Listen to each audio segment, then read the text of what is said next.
एक साधु देश भ्रमण के लिए पैदल निकला हुआ था। एक बार रात हो जाने पर वह किसी गांव में आनंद नाम के व्यक्ति के दरवाजे पर रुका। आनंद ने साधु की खूब सेवा की। दूसरे दिन आनंद ने बहुत सारे उपहार देकर साधु को विदा किया। साधु ने आनंद के लिए प्रार्थना की, भगवान करे तू दिनों दिन बढ़ता ही रहे। साधु की बात सुनकर आनंद हंस पड़ा और बोला, अरे महात्मा जी, जो है ये भी नहीं रहने वाला। साधु आनंद की ओर देखता रह गया और वहां से चला गया। 2 वर्ष बाद साधु फिर आनंद के घर गया और देखा कि सारा वैभव समाप्त हो गया है। पता चला कि आनंद अब बगल के गांव में एक जमींदार के यहाँ नौकरी करता है। साधु आनंद से मिलने गया। आनंद ने अभाव में भी साधु का स्वागत किया, झोपड़ी में फटी चटाई पर बिठाया, खाने के लिए सूखी रोटी दी। दूसरे दिन जाते समय साधु की आंखों में आंसू थे।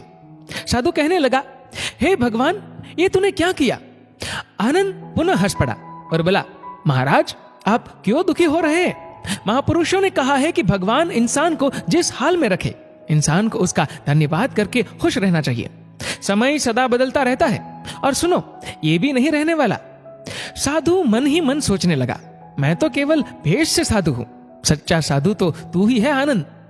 कुछ वर्ष बाद साधु फिर यात्रा पर निकला और आनंद से मिला तो देखकर हैरान रह गया कि आनंद तो अब जमींदारों का जमींदार बन गया है।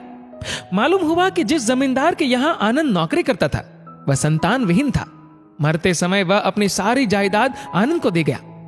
साधु ने आनंद से कहा, अच्छा हुआ वो जमाना गुजर गया, भगवान करे अब तू ऐसा ही बना रहे। ये सुनकर आनंद फिर हंस पड़ा और कहने लगा, महाराज, अभी भी आपकी नादानी बनी हुई है। साधु ने पूछा, क्या ये भी नहीं रहने वाला? आनंद ने उत्तर दिया, हाँ, या तो ये चला जाएगा या फिर इसको अपना मानने वाला ही चला जाएगा। कुछ भी रहने वाला नहीं है, और अगर शाश्वत कुछ है तो वह है परमात्मा और उस परमात्मा की अंश आत्मा। आनंद की बात को साधु ने गौर से सुना और चला गया। साधु कई साल बाद फिर लौटता है तो देखता है कि आनंद का महल तो है, किंतु कबूतर उसमें गुटरगु कर रहे हैं और आनंद का देहांत हो गया है। बेटियां अपने अपने घर चली गई, बूढ़ी पत्नी कोने में पड़ी है। साधु कहता है, अरे इंसान, तू किस बात का अभिमान करता है? क्यों इतराता है?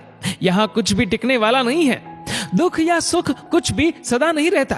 तू सोचता है पड़ोसी मुसीबत में है और मैं मौज में हूं, लेकिन सुन, न मौज रहेगी और न ही मुसीबत। सच्चे इंसान वे है जो हर हाल में खुश रहते हैं। मिल गया माल तो उस माल में खुश रहते हैं और हो गए बेहाल तो उस हाल में खुश रहते हैं। साधु कहने लगा, धन्य है आनंद तेरा सत्संग और धन्य है तुम्हारे सतगुरु। मैं तो झूठा साधु हूं, असली फकीरी तो तेरी जिंदगी है। अब मैं तेरी तस्वीर देखना चाहता हूं, कुछ फूल चढ़ाकर दुआ तो मांग लूं। साधु दूसरे कमरे में जाता है तो देखता है कि आनंद ने अपनी तस्वीर पर लिखवा रखा है, आखिर में यह भी नहीं रहेगा। खूबी और खामी दोनों ही होती है हर इंसान में। जो तराशता है उसे खूबी नजर आती है और जो तलाशता है उसे खामी नजर आती है। दोस्तों, इस वीडियो को लेकर आपकी क्या राय है नीचे कमेंट करके जरूर बताएगा। और अगर आपको वीडियो अच्छा लगा हो तो वीडियो को लाइक करेगा, शेयर करेगा ज्यादा से ज्यादा लोगों तक। और ऐसे ही और भी इंस्पिरेशनल वीडियोस के लिए सब्सक्राइब करें हमारे यूट्यूब चैनल को और फेसबुक पर फॉलो करें हमारे पेज को। धन्यवाद।